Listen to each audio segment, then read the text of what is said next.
Good morning বন্ধুরা, সবাই কী করছো? তো আমি ষষ্ঠী পুজো করাতে গেছিলাম। তো আমি তো মা, তো ওই জন্য ষষ্ঠী পুজো করাতে গেছিলাম, কিন্তু প্রসাদ কেউ খায়নি। কিন্তু সিঁদুরে গালের অবস্থা দেখো, তেল হলুদ আর দই আর সিঁদুরে ভর্তি আমার গালটা, দেখতে পাচ্ছ দুটো গালটা দেখো পুরো ভর্তি।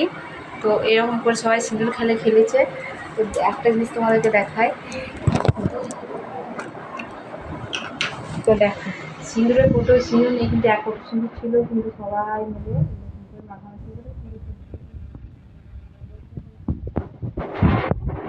দেখো এখানে বুঝতে পারছো আমার ছড়াছড়ি হয়ে কেমন অবস্থায় আমি গেছি, বুঝতে পারছো? তাড়াতাড়ি করে গেছি, তো পুজোর ফল কেটেও কিছু প্রদীপ নিয়ে গেছিলাম, গঙ্গা জল। আর এখানে দেখো প্রসাদ আছে।